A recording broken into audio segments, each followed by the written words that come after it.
Have you ever loved someone so deeply you believed they'd be there when you needed them most? I mean, really think about that. Waking up from surgery, your body in pain, your heart vulnerable, and the one person who should have been by your side is already gone. Not gone to work, not gone to get food, gone to another country, with enough. And then, imagine this. You're lying there in that cold hospital bed, still hooked up to machines, when your phone lights up with a video. It's him, laughing, holding her like he never existed. While you're still healing from the cuts he never planned to stop. It's not just betrayal, it's erasure. And she saw it all. Awake, watching, and now the game is about to change. The fluorescent lights overhead buzzed faintly as the room exhaled that sterile chill only hospitals knew how to breathe. Machines beeped in a slow, predictable rhythm beside her, syncing with the rise and fall of her chest. Eleanor Blake lay there, fragile in body but stubborn in mind, her eyelids fluttering with the weight of anesthesia still fading from her system. Her mouth was dry, her limbs sluggish, but her mind was not asleep. And when the door creaked open and Marcus walked in, dressed in his charcoal travel suit with his watch already glinting from his wrist, she knew. She didn't cry. Not then, not later, not even when he leaned down to kiss her forehead and whispered, "Rest up, baby, I'll be back before you know it." His voice had that casual rhythm. It always did when he was lying, smooth, practiced, distant. He brushed a strand of hair from her face, fingers barely touching her skin, then straightened his tie like he was late for a dinner reservation. She could smell the cologne he only wore for events, sandalwood and ambition, and it stung more than the 4 needles piercing her vein. He left without looking back. The sound of his leather soles vanished down the hallway like retreating gunfire, each step a confirmation of what she already suspected. He wasn't going to a business meeting. He wasn't stepping out to grab coffee. He was leaving completely, and not alone. Eleanor's phone vibrated from her bedside table. With effort, she reached for it, ignoring the pull in her abdomen where her body had been sewn back together. The screen lit up, and her heart didn't skip. It slowed.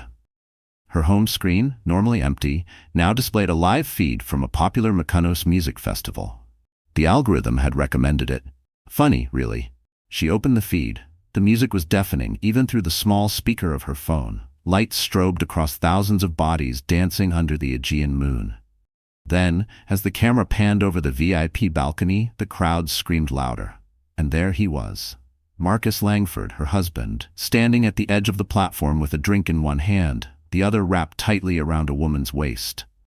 She wasn't some stranger either.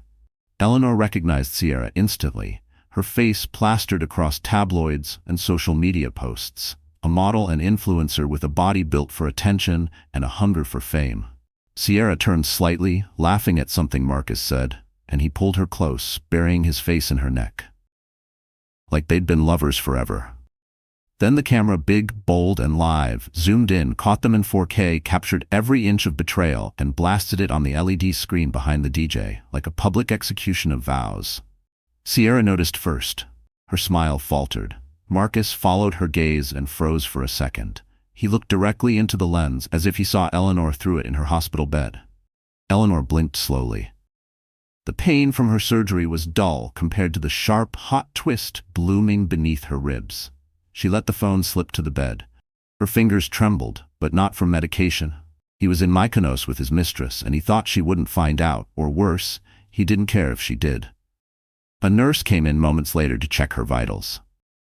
"Everything looks fine," the woman said, voice cheerful and oblivious. "You should rest." Eleanor didn't answer. Instead, she stared at the ceiling tiles, counting them, 18 in total, 4 flickering slightly. That night, she requested an early discharge, but the doctor recommended at least another 24 hours. The nurse began flipping through her chart. "I'm signing myself out," Eleanor said, her voice soft but iron-willed. "Get me the forms." She dressed herself slowly, slipping into the soft black pants and oversized sweater she had worn to the hospital. She didn't bother to brush her hair, just tied it back and slid on her flats. Before leaving, she paused by the window and stared into the city beyond. There was something achingly quiet about Los Angeles at night from a hospital window. The streets pulsed below, but up here, detached, suspended, it felt like another planet. Her phone buzzed again. A message from Sierra's public Instagram story. Sierra posing with Marcus near a yacht in the harbor. The caption, "Sunset with someone who knows how to keep promises." Promises. Eleanor turned off her phone. Downstairs a black car waited. Not an Uber. Not a cab. A car she hadn't seen in years. Nolan sat behind the wheel. He didn't wave, didn't smile, just got out, opened the back door and waited. She hesitated for a moment at the curb, gripping her discharge folder with trembling fingers. "You look like hell," he said as she slid in. "Feel like it too," she muttered. "Where to?" "Somewhere he won't look." Nolan nodded and merged into traffic. He didn't ask for details. He already knew. The silence between them was thick with old history and unsaid truths. As the city blurred past them, Eleanor reached into her bag and pulled out a small envelope her father had given her years ago. One of those in case anything ever happens kind of things. She'd forgotten about it until the surgery, until Marcus's absence reminded her of every wrong choice. She opened the envelope. Inside was a key, gold, worn, heavy, and a letter in her father's handwriting. She scanned the first line. "If he ever makes you feel small, this key will remind you that you were never meant to fit into his world. You were meant to build your own." Her throat tightened. Nolan watched her from the corner of his eye, but said nothing. They drove in silence to an address she didn't recognize, tucked between old brick buildings and an upscale residential row in Westwood Hills. The apartment was nothing like the penthouse she once shared with Marcus. It smelled like cedar and citrus and old money. A safe place. A quiet place. Her father's final gift. Nolan handed her another folder before leaving. "It's already in motion," he said, "but you have to be sure." "I am." He didn't ask what changed. He didn't need to.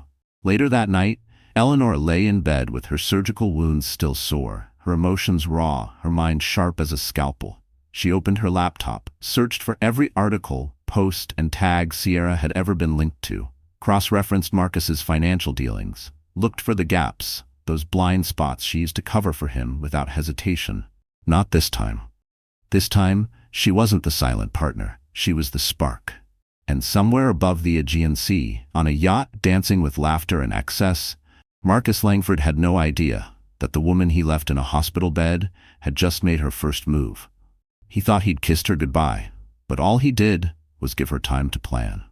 If you were in Eleanor's shoes, fresh out of surgery and betrayed by the one person you trusted, what would you do? Drop a comment below and tell us your move. Don't forget to like the video, subscribe, and rate the story from 0 to 10. Your support keeps stories like this alive. Eleanor didn't sleep that night, not because of the pain, though it was there, deep in her side like a low hum, but because her mind was louder than her body. She sat on the edge of the bed in the apartment Nolan had set up, knees drawn to her chest, like a woman half her age staring at the screen of her phone while a reel looped again and again. The festival footage had gone viral, as if the internet itself had decided that betrayal was best served in high definition. The image was burned into her brain now. Marcus, arms wrapped around Sierra, the two of them caught in that golden hour glow that made everything look beautiful, even lies. He was smiling, not the corporate smile he gave shareholders or the bland grin he offered photographers. This one was different, real, unfiltered. A smile of comfort, intimacy, familiarity, and it wasn't hers. It hadn't been in a long time. She watched them laugh as the camera panned and settled, capturing them like royalty. Sierra's head tilted back in flirtation, Marcus whispering something in her ear. When they realized they were being projected onto the massive stage screens, they both looked up, startled. Sierra's eyes widened in momentary panic, her fingers tightening around his. Marcus's smile slipped for just a second before snapping back too fast, as if he remembered they were being watched, as if the lie only mattered if someone called it out loud.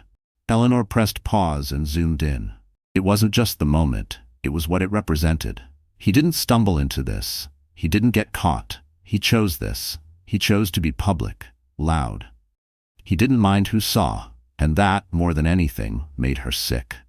Not because she still loved him, but because she had once believed he was capable of love at all.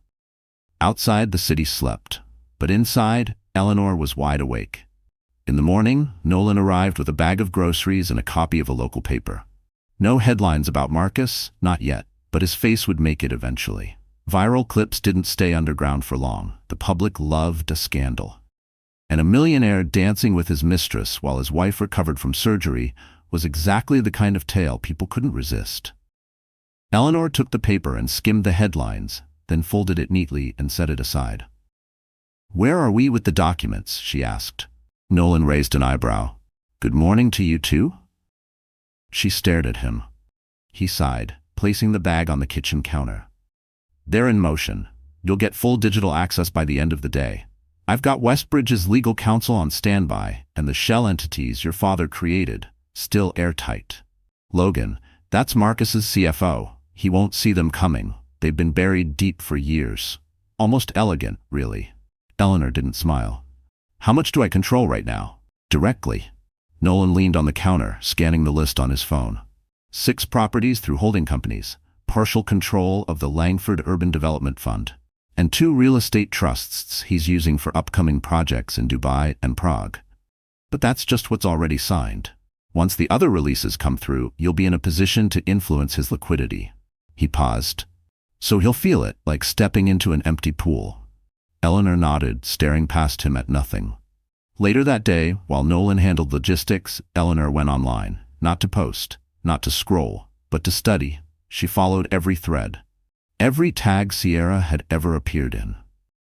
She wasn't just a fling. Sierra had been the campaign face for Marcus's latest real estate expansion along the Aegean coast. The timing was too perfect. The interviews where she said things like "a strong man knows when to let a woman lead" suddenly sounded rehearsed, calculated.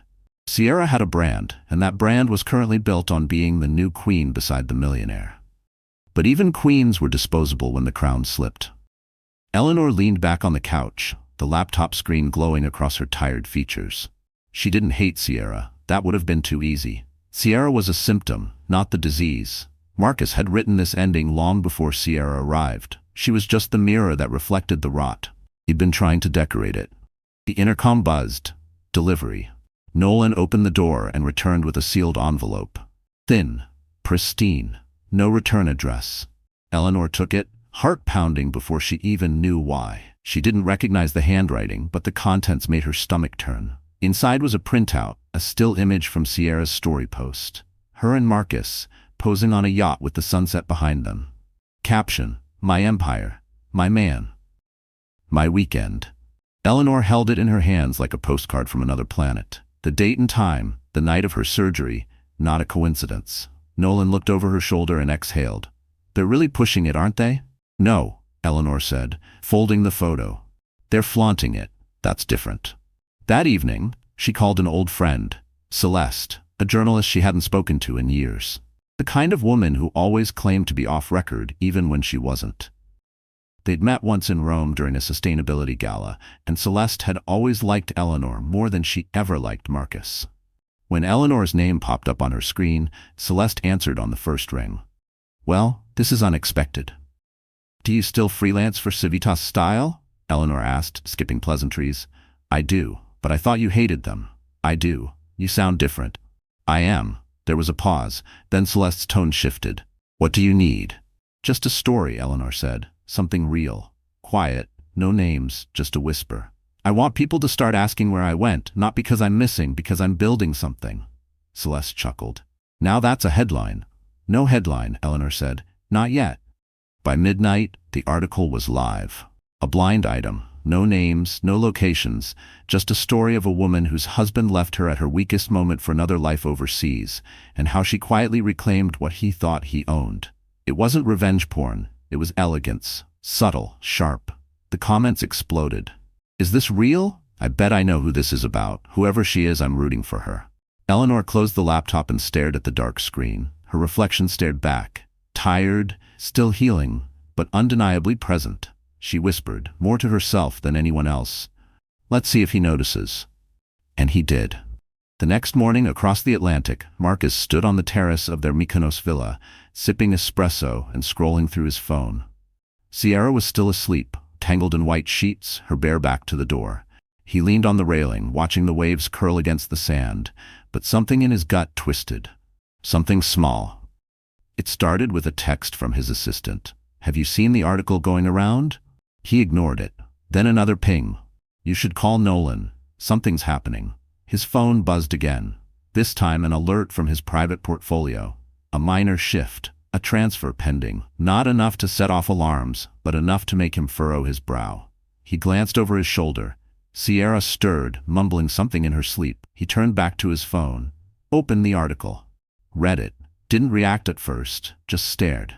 And then he laughed. Not out of humor, out of disbelief. She wouldn't, he muttered. But he wasn't sure. He tapped into his banking dashboard. Waited. Another alert. Another transfer. No breach detected. All legal. Then he saw the name. The account behind the transfer. Westbridge. His stomach dropped. The same trust her father once operated. The one Marcus believed had been dissolved years ago. And there it was. Alive. Active. Authorized. He dropped his espresso. The cup shattered. Sierra sat up, confused. What happened? He didn't answer. For the first time in years, he didn't know what to say. Because for the first time in years, Marcus Langford realized he wasn't the one writing the script anymore, and someone else had just taken control of the next scene. The morning sun poured through the wide windows of the Westwood apartment, casting golden lines across the hardwood floor, and for the first time in a long time, Eleanor Blake felt like she could breathe without effort. The city below stirred, but inside, her world remained still. Deliberate. Calculated. Quiet. She sat at the small breakfast table, stirring a spoonful of honey into her tea, eyes fixed not on the drink, but on the man across from her. Nolan had come dressed in his usual black blazer, buttoned down, no tie. His expression was unreadable, but his silence told her more than any words ever could. The thick leather folder he placed on the table made a soft thump that echoed far louder than it should have. She didn't reach for it immediately. Instead, she lifted her cup, sipped slowly, and said, "Tell me exactly what I'm holding." Nolan opened the folder, his fingers brushing across the tabs as if unlocking an old vault. "This is the Westbridge Trust," he began. "Your father created it 15 years ago, used layered LLCs, offshore shells, everything he'd learned over 3 decades in private equity. When he passed, the assets were moved quietly. Just enough activity to keep them legally valid, but quiet enough to be forgotten, at least by anyone not looking." He flipped through documents as he spoke. Property deeds, corporate filings, investment notes. Marcus believed the trust was dissolved because your father wanted him to believe it, and because you never contested it. That narrative held. But now, with these signatures, your signatures, you have full operational control. Eleanor's fingers brushed the edge of a document. "How much are we talking?" "Conservatively, north of 70 million in hard assets, closer to 100 if you include strategic leverage, meaning the deals Marcus needs, but can no longer authorize a loan for." Nolan paused. "The timing is key. He's already under pressure from the Dubai project. His liquidity is tight. He can't afford a disruption in Prague, but Westbridge owns half the land under his build site." "He doesn't know that yet," Eleanor said. Nolan nodded. "Not yet." Eleanor nodded slowly, absorbing each word like a chess player reviewing the board after a brilliant move. "And the clauses, the ones in our marital contract?" Nolan slid a separate set of papers toward her. "Here, page 9, subclause 3. You were smarter than you gave yourself credit for. The clause allows you full voting control over any trust transferred into your name during your marriage. Marcus agreed to it when the company was still a startup. You were the primary investor. He needed your capital and your credibility. He didn't think I'd ever use it." "He didn't think you'd need to," Nolan said, offering a grim smile. He was wrong. For the next hour, they sat in that sunlit kitchen going line by line through the empire Marcus believed was his. Corporate structures, property layers, subsidiary movements. It was like dissecting a beast. By the time they finished, Eleanor leaned back in her chair and exhaled slowly. The sense of clarity was dizzying. Not anger, not vengeance, control. For the first time, she felt it return to her hands, not like a weapon, but like a compass pointing north again. She stood and walked to the window. Below, people bustled to work, coffee in one hand, phones in the other, all moving with purpose. She had once moved like that, back when she worked in mergers and acquisitions, before her name was erased behind Marcus's title, and she became a quiet figure in expensive clothes, applauding his speeches, posing for magazine features as the woman behind the man. Funny how easy it was to be erased when you stopped saying your own name aloud. "I want to meet with Claudia from Paragon Group," she said suddenly, turning to Nolan. "She's been circling Marcus's firm for months. If I make an offer now, silent through Westbridge, she'll bite." "You want to trigger a buyout?" "No," Eleanor said, a hint of steel in her tone. "I want to trigger doubt. I want people in his circle to wonder if they're on a sinking ship." Nolan raised an eyebrow. "You're good at this. I used to be better," she said softly, "but he made me forget." That night she sat alone in the study, scrolling through old digital files, photos, legal memos, press clippings. The memories weren't painful, but they were sharp. One in particular stood out, an old video from the early days of their company. Back when it was just her, Marcus, and 3 interns crammed into a loft space that smelled like drywall and startup dreams. In the video, Marcus stood before a whiteboard, trying to sketch out a brand strategy. Eleanor, off camera, offered calm, clear corrections. At the end of the clip, he turned, grinned, and said, "She's the one with the brains. I'm just the one who talks loud." And that had been the truth for a while, until the loud talking drowned out her voice entirely. She closed the laptop and leaned back, staring at the ceiling. Her body still ached in places, the remnants of surgery reminding her she wasn't invincible. But mentally, she was sharper than she had been in years. The betrayal didn't weaken her, it focused her. Marcus's kiss goodbye, his flight to Mykonos, Sierra's smug captions, all of it had lit a fire, not to burn him down, but to light her own way forward. Her phone buzzed again. This time, a message from Claudia. "Just heard about the Prague stake. You're full Westbridge now?" Eleanor didn't answer right away. She watched the blinking cursor like a heartbeat, then typed, "All of it." Claudia replied with a single word. "Finally." But before she could put the phone down, Eleanor hesitated, just for a moment. A thought, uninvited, crept into the back of her mind. What if she was wrong? What if this was too much, too fast, too cold? The part of her that had once questioned everything, the voice that had whispered, "Maybe you're the one overreaching," stirred quietly. But the feeling passed just as quickly as it came, because doubt had lived in her for far too long, and it had gotten her nowhere. The next day, Nolan arranged a call with the financial firm managing the secondary holdings Marcus had been using to support his personal expenses. Eleanor listened in silence as Nolan calmly explained the legal change in authorization, the updated signature cards, and the transfer of voting rights. There were no objections, just silence. Then the clicks of confirmation. When the call ended, Nolan looked over. "You just unplugged his jet." "He can still fly," she said. "He just has to pay for fuel now." They both smiled. Across the world on that same morning, Marcus sat in the sun-drenched courtyard of his Mykonos villa, watching Sierra take slow, exaggerated sips of orange juice while posing for Instagram. He wasn't smiling. His mind was elsewhere. He'd received 3 calls that morning, all with the same unsettling message. "Your access is being reviewed." He called his assistant, who apologized nervously. "I'm not sure what's happening, sir. The IT department says it's not a breach, it's a reassignment." A reassignment. He didn't even know what that meant. Then the CFO called. "Marcus, there's something going on with Prague." "What do you mean?" "The landholders are changing. The deed is being transferred to a trust called Westbridge." Marcus's throat dried. "That's not possible." "I thought the same, but it's happening. And there's more. Claudia from Paragon just reached out. She's asking questions about your long-term solvency." He hung up mid-sentence, walked to the edge of the infinity pool, breathing hard. Sierra came up beside him, oblivious. "You okay, babe?" He didn't answer, because suddenly in his mind there was an image. Eleanor in a hospital bed, watching him on a screen. Not broken, not angry, just watching. And now it all made sense. She hadn't vanished, she hadn't cried, she'd waited. And now, her long game had begun. He turned back toward the house, already dialing his lawyer. But deep down, even as the line rang, he knew he was already too late. Mykonos had a pulse, and it throbbed beneath the surface of everything, the sand, the water, the breathless heat that clung to skin like silk. The rhythm never stopped, even at noon, when most of the island nursed hangovers and secrets. There was always motion. A drink poured, a DJ spinning in some beachfront booth, another yacht drifting toward another invitation-only cove. The rich came here to forget, and Marcus Langford had long mastered the art of erasure. Or at least, he believed he had. He stood at the edge of the hotel's rooftop infinity pool, shirtless, tanned, and numb to the sting of the salt air. Below, the streets throbbed with tourists and music and flashing cameras. But up here, time moved slower. Or maybe it was just him who was off now.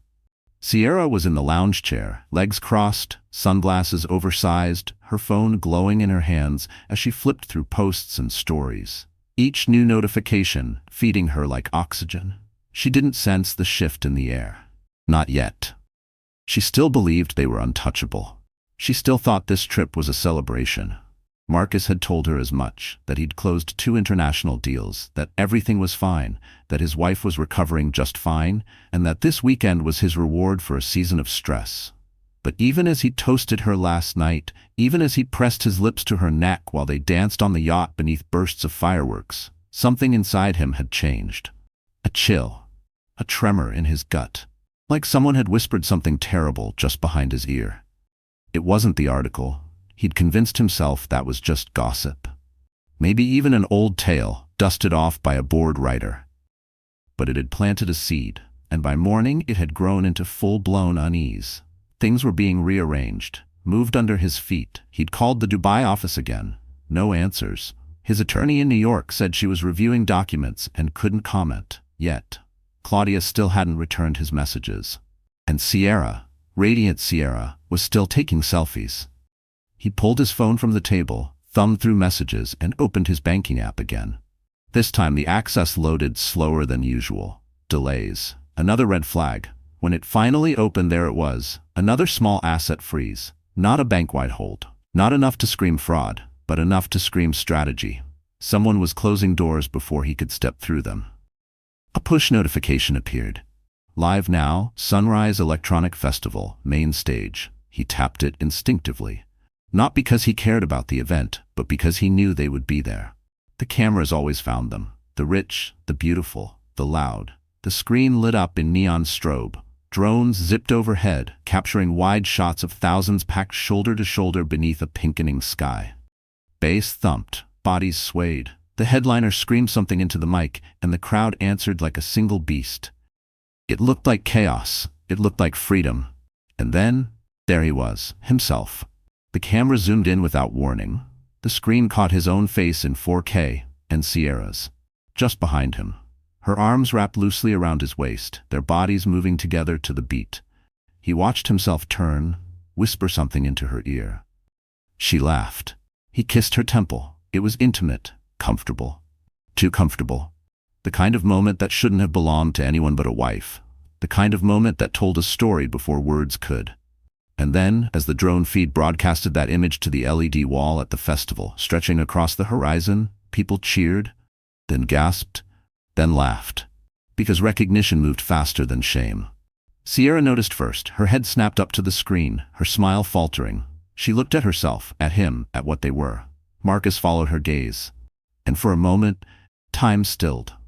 The heat vanished, the music blurred, the crowd faded. All he saw was himself, projected, exposed. He lowered the phone, breathing shallowly. "They caught it," he muttered. Sierra tilted her glasses down, concerned. "What is? On the screen, it's live." She frowned, pulling her phone back up. Her fingers flew over the screen, checking the feed, the tags, the mentions. "Oh my God," she whispered. "It's everywhere." "Of course it is," he said, walking toward the edge of the pool, running a hand through his hair. "What do we do?" she asked, her voice brittle now. "We do nothing. It'll blow over." But he knew it wouldn't. Not this time, because this time, he wasn't just gossip in the tabloids. He was evidence, and someone Eleanor was watching. Probably had been all along. The footage would have been too easy for her to access. She didn't even need to hack anything. It was public. It was posted. It was shared. A million eyes had seen the moment he chose Sierra. A million strangers were now witnesses. He returned to the lounge chair and sat heavily, draping a towel over his lap like it could shield him from the truth. Sierra kept scrolling. "People are tagging me with the worst comments. Like homewrecker and wait till karma hits. Like I'm the villain here." He looked at her. Really looked at her. Her pout, her painted nails, her curated sadness. "You think you're not?" She blinked, stunned. "What's that supposed to mean?" He didn't answer. He didn't want to have this conversation. Not now. Not with the world closing in and the walls of his empire starting to shiver. He stood abruptly. "I need a drink. It's 10 a.m. "I wasn't asking for permission," he said, already walking away. Later that afternoon, as the heat of the day pressed into the hotel like a thick hand, Marcus found himself alone in the suite's office. The room was modern, sterile, glass and marble and cold steel, but it gave him something he needed. Silence. He opened his laptop, clicked into his files, started tracing the threads.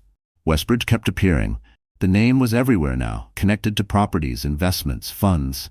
He searched its origins, offshore, untraceable past a certain point. But the signatures on recent filings, they matched a familiar handwriting. Eleanor. He sat back, heart pounding.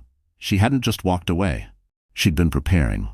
While he flew to parties and posed for cameras, she'd been navigating through shadows, threading her way back into the system he thought he had cut her out of. She hadn't made a scene. She didn't go public. She simply took back what was already hers. He picked up his phone, called his lawyer again, straight to voicemail. He swore, paced the room, and dialed another number. This time, Logan, his CFO, answered. But the voice on the other end was shaky. "We've got issues," Logan said immediately. "You're losing board confidence. Paragon is probing for a hostile acquisition, and your accounts are under legal audit. I thought you'd know. Westbridge filed a motion to restrict access to your remaining discretionary funds. It's looking like coordinated action. Strategic. Personal."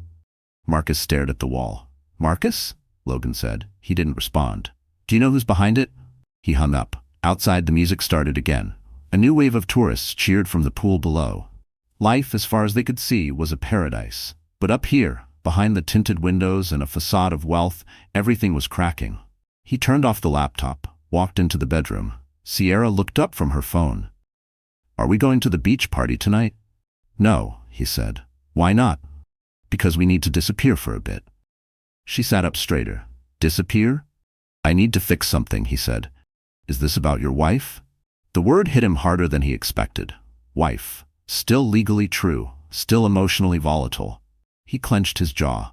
"It's about what she took." Sierra folded her arms. "Maybe you should have kept her, if she was so valuable." He glared at her. "Sorry," she muttered, backing off. He sat on the edge of the bed, hands rubbing his face. "What happens now?" she asked quietly. "I don't know," he said, voice hollow. "But if she's doing this quietly, she's not finished." And deep down, he knew she wasn't. Because Eleanor Blake didn't believe in revenge.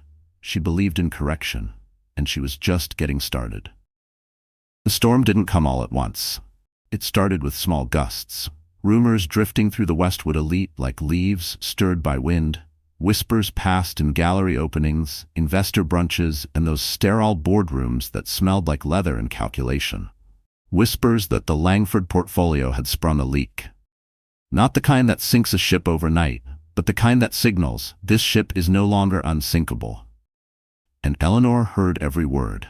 She didn't need to be in the room anymore to know what was being said. She'd built her name into too many rooms to be forgotten now, and slowly, the tide was turning. The morning headlines didn't name her directly, they never did, but the tone was different.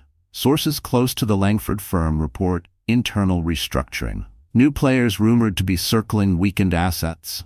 An anonymous trust linked to legacy wealth is gaining influence. The pieces were moving, and even if the public didn't see the hand behind them, those who mattered did. The kinds of people who read between headlines and knew how to spot a ghost's signature in a shell company's paperwork. The kinds of people who used silence as leverage. Eleanor sat in the study that morning, reading through the chatter with a quiet intensity. Nolan stood nearby, arms folded, watching her. "Claudia wants a call," he said finally. "She's been approached by 2 more buyers this week, both trying to undercut your offer. But she knows they're coming in scared. If we move today, we lock her in." Eleanor looked up. "Do it." "And Logan?" "Let him sweat," Nolan replied. He smiled. "You're enjoying this." "I'm remembering who I am." Outside the window, the sky was a dull silver. No rain, just that thick, humid air that made the city feel slow and electric all at once. The kind of day when power didn't shout, it simmered. Eleanor rose from her chair, walked to the small cabinet near the far wall, and pulled out a bottle of bourbon her father used to save for serious decisions.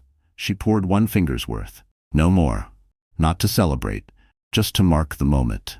He's going to try something, Nolan warned. Marcus won't sit still. He doesn't know how. He may go to the press or dig up something from your past. You sure you're ready for that? Eleanor took a sip, eyes locked on the skyline. He's going to learn the difference between a scandal and a strategy. Later that day, the first of the private meetings happened. Nolan had arranged them with surgical precision, quiet, off-record, held in spaces that didn't appear in calendars. The men and women who arrived weren't interested in gossip. They were interested in returns. Eleanor presented her vision calmly, offering transparency without exposure, ambition without recklessness. She wasn't just repositioning assets, she was building something new, a legacy detached from Marcus's name, yet rooted in the soil they had once claimed together. Why now? One of the investors asked, older, skeptical. Because I was done being a passenger, she said. Is this about revenge? No, she replied. It's about clarity. I spent years believing in a man who forgot how to believe in anything but himself. I let my instincts go quiet, but they're awake again. I don't want to destroy him. I want to make him irrelevant. There was a long pause, then a nod. The room shifted. By evening, agreements were being drafted. Westbridge's reach widened, and somewhere in Mykonos, Marcus's world was shrinking, inch by inch. Sierra noticed first. The modeling agency pulled her from a campaign at the last minute, citing concerns about reputational impact. A tech startup she'd been slated to sponsor ghosted her completely. She pouted on the balcony, swiping through missed calls, each one more impersonal than the last. Why is everyone acting like I'm toxic? She asked, voice shrill with disbelief. Marcus didn't answer. He was on a call with Logan again, trying to spin the numbers into something palatable. We still have runway, he insisted. We're not bleeding. We're just restructuring. You're bleeding, Logan said flatly, and people smell it. What are they saying? That Westbridge is lining up to acquire you without ever announcing their name, that your wife is behind it, that you've lost control. Marcus clenched his jaw. She doesn't have the stomach for this. She didn't, Logan said. Now she does. Marcus hung up. The room felt smaller. He turned, looked at Sierra, who still hadn't put her phone down. He opened his mouth to say something, maybe to blame her, maybe to accuse, but stopped. What was the point? The woman who mattered wasn't here, and she wasn't listening anymore. Back in Brooklyn, Eleanor received a message that made her pause, an email from a name. She didn't expect Sophia Maddox, a quiet powerhouse in the world of high-end architecture, and a woman who had once refused to work with Langford due to creative differences. The email was brief. Heard what you're building. If you're serious about Prague, I'm in. Let's talk. Eleanor read it twice, then smiled. She didn't respond immediately. Some invitations are sweeter when you let them wait. Instead, she opened a folder marked personal. Inside were old documents from her first consulting firm, the one she shuttered when she married Marcus. Contracts, presentations, logos she designed on napkins and post-its. She stared at them for a long time, as if reacquainting herself with a former life. It didn't feel foreign. It felt buried. She pulled one paper free and held it up to the light. Blake Strategies, her maiden name, her real one. Nolan knocked gently on the doorframe. Everything okay? I think I want it back, she said softly. The name, the firm, the identity. All of it. Nolan walked in, sat down. That changes the game. No, she said. It defines it. That night, Eleanor walked alone through the streets of the West Village, her coat tied around her shoulders, the city lights flickering off puddles and car windows. She didn't wear heels, she wore sneakers. She didn't check her reflection in passing windows. She walked straight, purposeful. Her world wasn't spinning, it was aligning. A text lit up her screen. Unknown number. You win. Can we talk? No name? But she didn't need one. She stared at the words, thumb hovering over the reply button. Then she turned off the screen. Because the game wasn't over. It had just begun.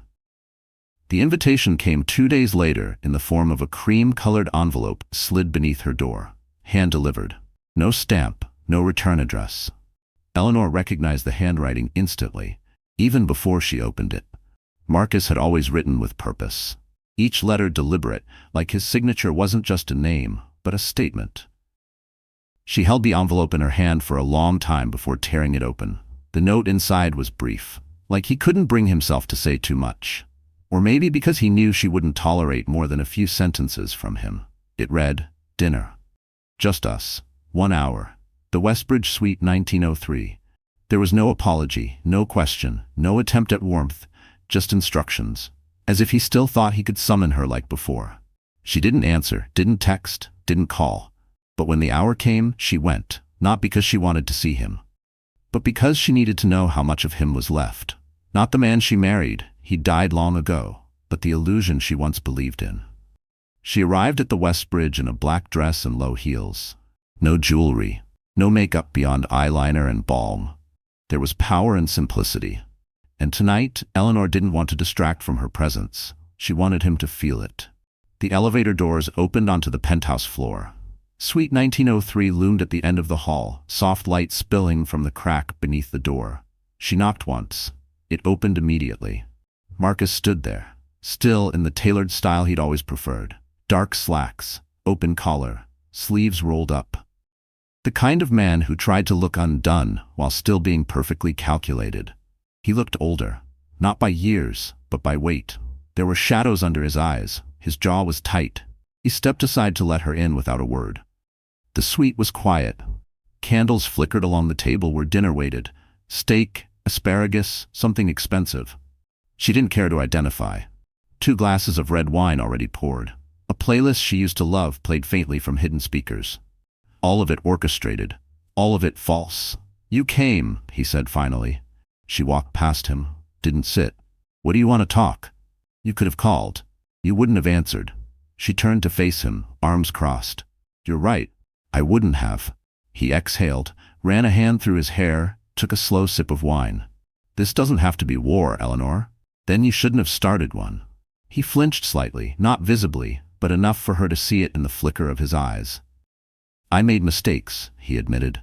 "But this power grab, you're trying to destroy everything I built." She tilted her head. "You mean everything we built?" He didn't answer. She stepped closer. "You left me in a hospital bed, Marcus. You kissed my forehead and got on a jet with a woman half your age. You danced with her in front of 100,000 people and thought no one would notice. You didn't just hurt me. You erased me. You replaced me. You made me feel like nothing. And now you're upset that I remembered I'm not." He sat down heavily at the table, rubbing his face. "It wasn't supposed to go this far." "No, you weren't supposed to get caught," she said, voice sharp. "That's the part you regret." Silence stretched between them. Finally he said, "I was scared." She blinked. "Of what?" "You," he said, looking up at her. "You were always better at this than me. You were the mind behind the pitch decks. The reason people said yes in rooms I couldn't even enter. You were the credibility I borrowed to start the company," Marcus said, his voice low. "I watched you shine, and the more we grew, the more I shrank. And I hated that. So I told myself stories about your ambition, about your coldness, about how Sierra made me feel young again. I needed a story where I wasn't the villain." Eleanor sat slowly across from him. "And did that story end well?" "No," he whispered. She looked at him carefully. "You're not here because you're sorry. You're here because you're scared. You know what I've done, and you know I'm not finished." He looked at her, desperation bleeding through the cracks in his expression. "So what now?" She leaned forward, voice quiet but solid. "Now you learn what it feels like to lose things you thought were yours forever." "I can fix it," he said quickly. "We can fix it. I still have influence. I still have." "No," she interrupted. "You have debt. You have a reputation that's cracking. You have Sierra and Instagram and whatever's left of your dignity. What you don't have anymore is me, or my name, or my silence." Marcus slumped back, drained. She rose, walking toward the door. As she reached for the handle, he said, "You'll make me the villain." "You did that yourself," she said without turning around. She left without slamming the door. Quiet exits were always louder in the end. The next morning, Eleanor filed the final paperwork. The motion to unseal the marital clauses, the legal declaration to reclaim the Blake name as sole beneficiary of Westbridge, and one last filing, an LLC under a new brand name. Not her old firm. Something new. Something sharper. Something that didn't look back. By noon, the press got wind of the shifts. They didn't name her. Not yet, but the breadcrumbs were there. Anonymous buyer locks Langford out of Prague contract. Luxury real estate firm collapses under acquisition pressure. A mysterious trust outmaneuvers Langford Holdings. The stories wrote themselves. Nolan brought coffee into the study, watching her with quiet pride. "It's done," he said. "No," she corrected, taking the cup. "It's in motion." He sat beside her, flipping through the latest financial report. "You know what people are saying?" he asked. "That a woman scorned became the smartest move in modern real estate." She smiled. "Let them guess." He hesitated, then asked, "Do you think he ever really loved you?" She didn't answer for a long time. Finally, Eleanor said, "He loved having me." Later that night, she returned to the rooftop of her apartment, the place she used to escape to when the world became too loud. The wind was brisk. The lights of the city glittered like a million new beginnings. She stood at the edge, arms crossed, hair pulled back, and let herself feel the weight of everything. It didn't crush her. It steadied her. Her phone buzzed, another anonymous message. "Please just talk to me." She blocked the number, because some messages weren't worth answering. Not when the real message had already been sent. The silence that followed the storm was unfamiliar. Not the kind of silence that comes from peace, but the kind that follows impact. The echo of everything that was shattered, settling into a new shape. Marcus felt it most in the places he once called his own. Boardrooms, where his name no longer opened doors. Offices, where his voice had once carried weight and now barely registered. He wandered through the lobby of what used to be the Langford flagship building on Fifth Avenue, now branded with the stark, angular logo of Westbridge Capital, etched in brushed steel across the reception wall. No one stopped him. No one greeted him. Even the security guard, a man Marcus had once greeted by name, offered only a polite nod and went back to his tablet. His badge didn't work anymore. His access had been terminated 2 days prior. He knew this, but he swiped it anyway, like a ritual, as if it might still remember him. Inside, Eleanor sat at the head of the newly repurposed executive conference room. She wore a navy blue blazer over a cream blouse, her hair pulled into a low bun, no jewelry, save for a silver pen that clicked gently in her hand. Nolan stood beside her, distributing folders with the quiet efficiency of someone who knew exactly how much power sat at this table. The boardroom was full. Attorneys, strategists, financial directors, each carefully reviewing the terms of the acquisition and transition. This was the final sweep, the last step before everything Marcus once owned would be officially and legally absorbed. No lawsuits. No messy court battles. Just a silent takeover, one clause at a time. The art of correction, played like chess. Across town, Sierra sat alone in the hotel room they'd once shared, now dim and cold. The curtains remained drawn, and her reflection stared back at her from the black screen of a dead phone.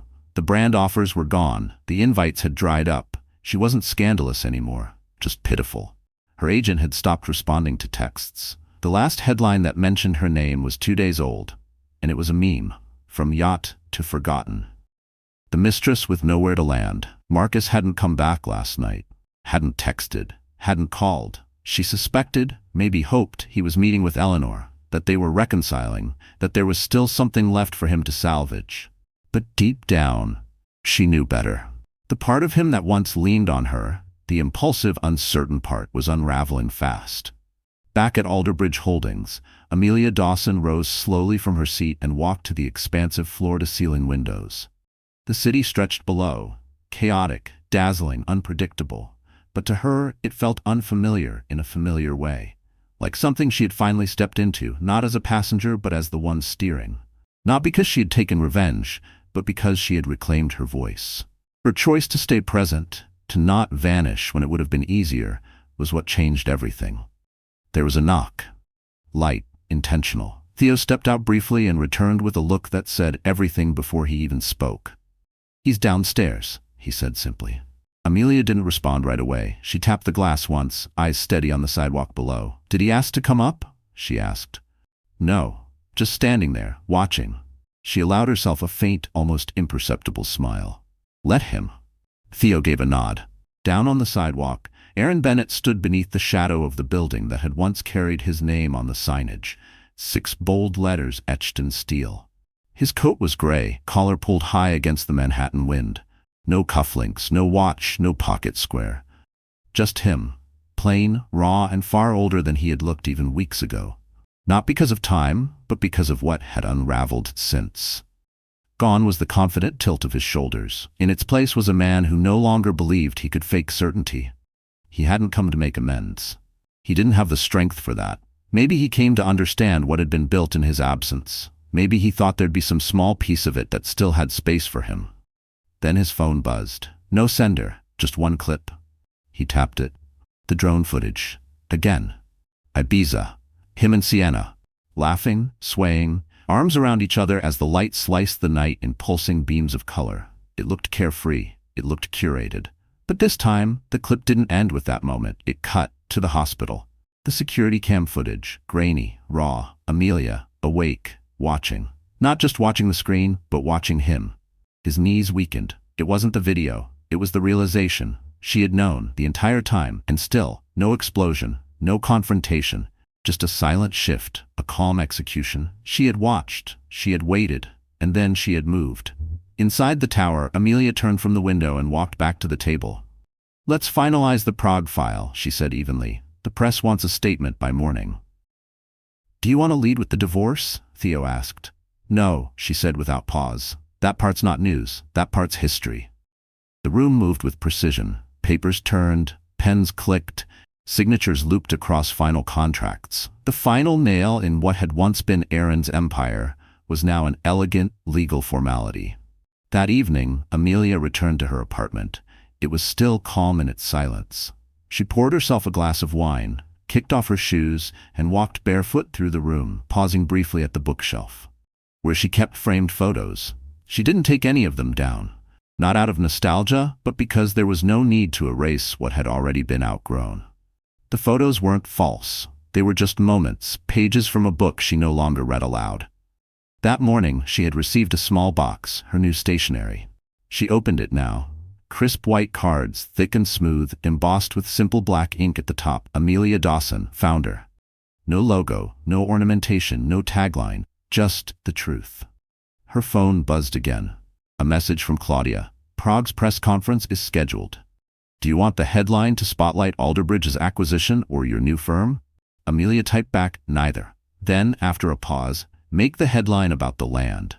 Not the woman who reclaimed it. Let the world connect the dots."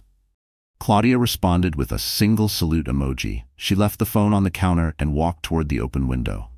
The air outside was cool, the breeze curling into the room like a gentle reminder. She closed her eyes. Let it move through her, cleansing, deliberate. She didn't think of Aaron, or Sienna, or the people who had once cheered her on until the applause became too complicated. She thought of the silence instead, the kind that speaks volumes, that demands nothing, yet commands everything.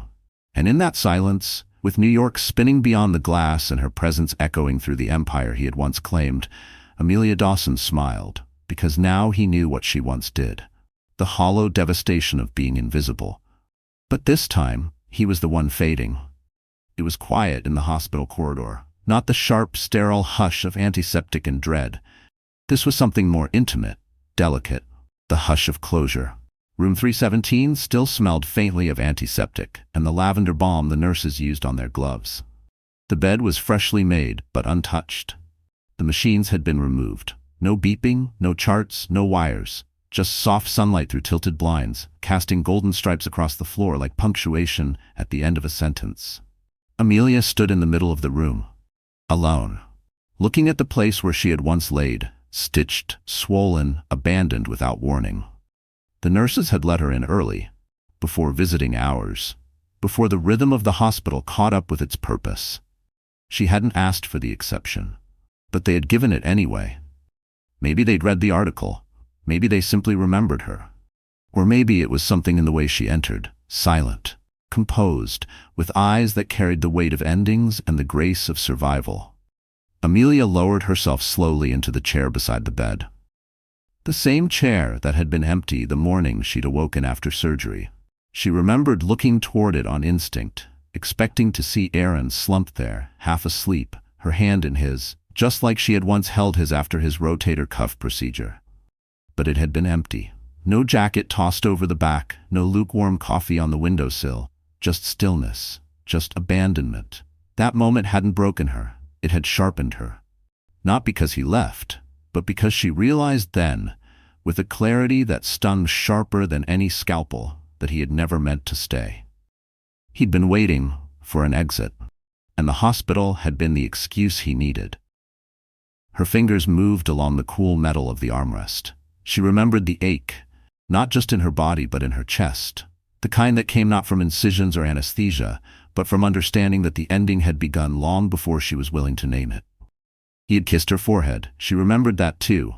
Warm lips, steady hands. "Rest up," he'd said, like he meant it. But now she knew better. That kiss hadn't been comfort.